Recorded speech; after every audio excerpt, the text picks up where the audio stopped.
Toda mi vida pensé que mi madre biológica me había entregado en adopción para darme una vida mejor. Pero hace unos meses descubrí que la verdad era mucho más oscura. Me llamo Daniel, y la historia de mi vida comenzó dos veces. La primera el día que nací, la segunda el día que fui adoptado. No tengo recuerdos claros de mis primeros años, solo flashes, una habitación pequeña con paredes descascaradas, el olor a sopa recalentada, el llanto de una mujer que no podía verme a los ojos. Luego, una mañana fría, unos extraños llegaron y me llevaron de la mano. Tenía 6 años. No entendía qué significaba ser adoptado, pero sí entendía que mi apellido cambió de un día para otro. Pasé de ser Daniel Pérez, un niño invisible en un barrio pobre, a Daniel Romero, hijo único de una pareja que no podía tener hijos biológicos. Mis nuevos padres, Ana y Roberto, eran buenos conmigo, o al menos lo intentaban. Me compraban ropa nueva, me llevaban al médico, me daban de comer 3 veces al día, pero aunque sus gestos eran correctos, había algo que nunca podían ocultar. No era realmente su hijo. Me trataban con cuidado excesivo, como si temieran que me rompiera o, peor, que un día quisiera irme. Yo, por mi parte, me sentía como un invitado en una casa bonita pero ajena.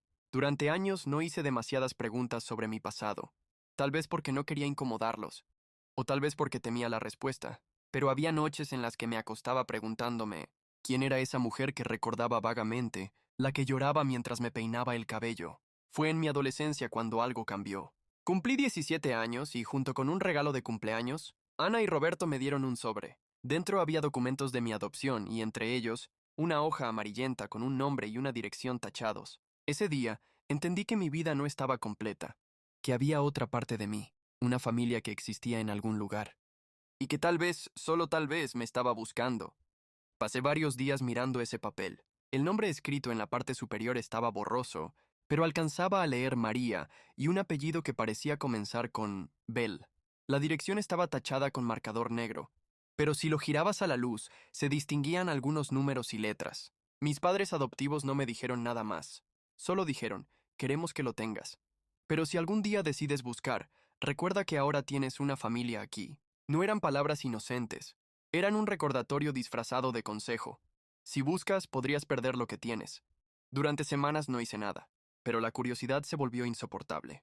Así que una tarde, después de clases, me fui directo a la biblioteca del barrio. Allí había computadoras con acceso a Internet, y con un poco de paciencia comencé a buscar combinaciones de las letras, y números que logré descifrar de la dirección. Pasaron horas. Encontré al menos 3 Mariabel, en distintas ciudades. Una en Guadalajara, otra en Puebla y otra en un pueblo del que jamás había escuchado. Imprimí todo. La noche que llegué a casa con las hojas en mi mochila, sentí que cargaba dinamita. No se lo dije a nadie, pero cada vez que cenábamos juntos y veía a Ana y Roberto sonreírme como si nada, me invadía la culpa. Un sábado tomé una decisión que cambiaría todo. Visitaría el pueblo más cercano de los 3 que encontré. No le diría a mis padres adoptivos. No le diría a nadie. Lo que no sabía era que ese viaje no solo me acercaría a mi familia biológica, también destaparía un secreto que nadie estaba preparado para enfrentar. Era domingo por la mañana cuando me subí al autobús con destino a San Miguel del Río, un pueblo perdido entre montañas. En la mochila llevaba una botella de agua, un sándwich envuelto, en papel aluminio y las hojas impresas con la información que había encontrado. Mis manos sudaban tanto que las marcas de tinta se estaban borrando. El trayecto duró casi 5 horas. Miraba por la ventana y me preguntaba si, en alguna de esas casas, estaría la mujer que me dio la vida. Imaginaba 1000 escenarios, que me abrazaría llorando, que me pediría perdón, o que me diría que me fuera. Al llegar, lo primero que noté fue el silencio. No había tráfico ni vendedores gritando, solo algunas personas mayores sentadas frente a tiendas pequeñas. Me sentí fuera de lugar. Saqué la hoja donde figuraba María Bell y un número de casa que no estaba del todo claro. Empecé a preguntar tímido. Disculpe, ¿conoce a una señora María Bell? Algunos me miraban con curiosidad, otros simplemente negaban con la cabeza. Finalmente, una mujer mayor que barría la acera me respondió. Sí, María Velázquez. Vive en la última casa antes del río. Me señaló un camino de tierra. Mi corazón comenzó a latir tan fuerte que pensé que se me iba a salir del pecho. Seguí sus indicaciones y llegué a una casa pequeña, con paredes de adobe y una puerta pintada de azul gastado. Toqué. Tardaron unos segundos en abrir, pero cuando lo hicieron, apareció una mujer de unos 40 y tantos, con el cabello recogido y ojos oscuros. Me miró fijamente, sin decir palabra. ¿Señora María? Pregunté con voz temblorosa. Ella no respondió, solo dejó caer el trapo que tenía en la mano y, con una mezcla de sorpresa y miedo, murmuró: Daniel. En ese instante, supe que me había encontrado. ¿Daniel? Repitió como si no pudiera creerlo. Sí, respondí sintiendo que las piernas me temblaban.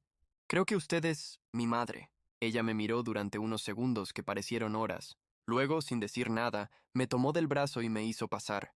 La casa era sencilla, muebles viejos, olor a café recién hecho y paredes decoradas con fotos antiguas. Me ofreció asiento y un vaso de agua, pero sus manos temblaban. Finalmente se sentó frente a mí y me dijo: ¿Sí? Yo soy tu madre. No supe qué decir. Sentía un nudo en la garganta. Ella me observaba como si quisiera grabar cada detalle de mi cara. Daniel, su voz se quebró. Nunca quise dejarte. Entonces, ¿por qué lo hiciste? Pregunté con una mezcla de dolor y rabia. Ella bajó la mirada. Tenía 17 años cuando quedé embarazada. Tu padre, bueno, él nunca quiso saber nada. Mis padres, tus abuelos, me obligaron a dejarte en adopción. Dijeron que yo arruinaría mi vida si te quedabas conmigo. Lloré todos los días durante meses. Sentí que el mundo me daba vueltas. Parte de mí quería creerle, pero otra parte no podía aceptar que me hubiera dejado sin importar la razón. ¿Y por qué no me buscaste después? Pregunté con la voz temblorosa. Ella apretó los labios y sus ojos se llenaron de lágrimas. Porque alguien me lo prohibió. Y no era mi familia. La miré confundido. ¿Quién? Ella respiró hondo, como si la respuesta fuera un peso insoportable. Tus padres adoptivos. En ese momento todo lo que creía saber sobre mi vida comenzó a tambalearse. Sentí que mi estómago se encogía. ¿Mis padres adoptivos? ¿Qué hicieron? Pregunté casi en un susurro. Ella respiró hondo y me miró con una mezcla de tristeza y rabia. Un año después de darte en adopción intenté buscarte. Había conseguido un trabajo y pensaba ir a la ciudad para encontrar información, pero cuando localicé a la familia que te adoptó, ellos vinieron a verme. ¿Vinieron? Pregunté confundido. Sí, me dijeron que tú estabas bien, que te daban todo lo que necesitabas, pero que si me acercaba podían perderte ellos, y yo arruinaría tu vida otra vez. Se sentaron frente a mí en esta misma mesa y me ofrecieron dinero. Me quedé en silencio intentando procesar. ¿Dinero? Sí, un pago para que nunca más intentara verte. Era suficiente para vivir un tiempo sin preocupaciones. Yo estaba desesperada, y lo acepté. Sus palabras me golpearon como un ladrillo. La imagen perfecta que siempre tuve de mis padres adoptivos empezó a quebrarse. No podía creer que ellos hubieran comprado mi ausencia de su vida biológica. ¿Y cuánto fue? Pregunté con un nudo en la garganta. Unos $20,000. En efectivo. Me los entregaron y me hicieron firmar un papel donde renunciaba a cualquier derecho sobre ti. Me levanté de la silla sin poder mirarla. Así que me vendiste. Ella comenzó a llorar. No fue así. Yo pensaba que era lo mejor para ti. Yo no sabía qué hacer, pero ya no podía escucharla. Sentía una rabia y un dolor que me ahogaban. Salí de la casa cerrando la puerta de golpe y me puse a caminar sin rumbo por el pueblo, mientras mi mente se llenaba de recuerdos de mi infancia y de preguntas que jamás pensé que tendría que hacerme. Regresé a casa esa misma noche, pero no podía dormir. La rabia me carcomía por dentro. Me levanté antes de que amaneciera y me quedé sentado en la cocina, esperando a que mis padres adoptivos bajaran. Cuando mi madre entró, con su típica bata y una taza de café en la mano, me miró extrañada. ¿Qué haces despierto tan temprano, Daniel? Necesitamos hablar, dije, con un tono tan serio que hizo que se detuviera en seco. Mi padre llegó poco después bostezando. ¿Qué pasa? Preguntó, pero antes de que pudiera sentarse, solté. Estuve con mi madre biológica ayer. El silencio fue inmediato. Los dos se miraron tensos. ¿Y qué te dijo? Preguntó mi padre, intentando sonar casual. Que ustedes fueron a verla y le pagaron para que no me buscara nunca más. La taza en las manos de mi madre tembló. Daniel, no fue así. Claro que fue así, grité. Le dieron $20,000 para que se olvidara de mí. ¿Cómo pudieron? Mi padre se levantó de golpe. Lo hicimos para protegerte. ¿Protegerme? ¿De quién? Ella era mi madre. Era una niña, sin recursos, sin estabilidad. Nosotros podíamos darte una vida mejor. No tenían derecho a decidir si ella podía verme o no, repliqué, con lágrimas ardiendo en mis ojos. Mi madre intentó acercarse. Daniel, nosotros te amamos. Siempre lo hemos hecho. Tal vez, dije apartándome. Pero también me mintieron durante toda mi vida. Me fui de la cocina y subí a mi habitación, cerrando la puerta con fuerza. Por primera vez, esa casa que siempre había sentido como un hogar me resultaba extraña. Pasé días sin hablarles más que lo estrictamente necesario. Ellos respetaron mi silencio, aunque podía sentir sus miradas preocupadas cada vez que me cruzaba con ellos. Mientras tanto, seguía en contacto con mi madre biológica. Ella me enviaba mensajes todos los días, intentando explicarme sus motivos, contándome pequeñas anécdotas de mi infancia antes de darme en adopción. Pero aunque quería acercarme, todavía había una barrera invisible entre nosotros. Una tarde, mientras caminaba por el parque, recibí una llamada inesperada.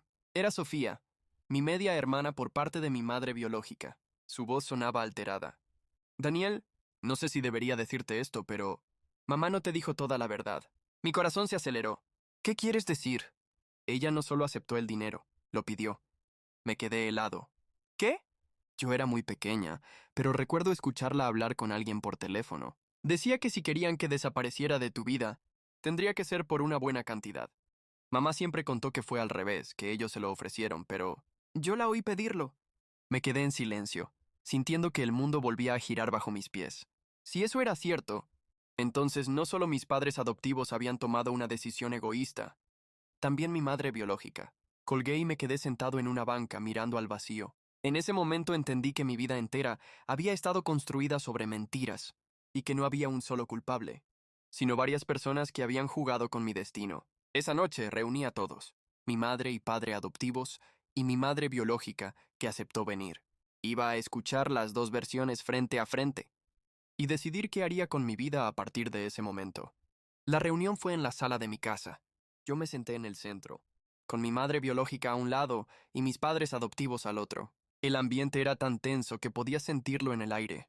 Quiero que hablemos sin gritos, sin interrupciones, dije. Hoy voy a escuchar todo, y después decidiré qué hacer. Mi madre adoptiva fue la primera en hablar. Entre lágrimas, contó que la habían buscado cuando yo tenía apenas unos meses, que le ofrecieron una vida estable, estudios, seguridad, y que ella había aceptado, aunque con una condición, que jamás me contaran la verdad hasta que fuera mayor. Mi madre biológica suspiró, evitando mirarme. No fue así del todo, dijo con la voz quebrada. Sí, acepté la adopción, pero también pedí dinero. No porque no te quisiera, sino porque en ese momento pensaba que con eso podría rehacer mi vida y quizá algún día volver por ti. Pero nunca lo hice. Las palabras me golpearon como un martillo. Ahí estaba, la verdad cruda. Ellos me habían criado, sí. Me habían amado, pero también me habían mentido. Ella me había dado la vida, pero también me había vendido. Lo que más me duele, dije, no es lo que hicieron. Es que ninguno confió en mí lo suficiente como para contarme la verdad antes. Hubo silencio. Nadie supo qué decir. Me levanté, respiré hondo y continué. Agradezco a mis padres adoptivos por darme una vida. Y a ti, mamá, por darme la existencia. Pero necesito espacio. No quiero verlos por un tiempo. La expresión de los tres fue de dolor, pero no intentaron detenerme. Tomé mis cosas y me fui a un pequeño apartamento que había estado mirando semanas atrás. Esa noche, por primera vez, sentí que mi vida realmente me pertenecía. No sabía si volvería a perdonarlos, pero sabía que mi futuro ya no dependía de ellos, sino de mí.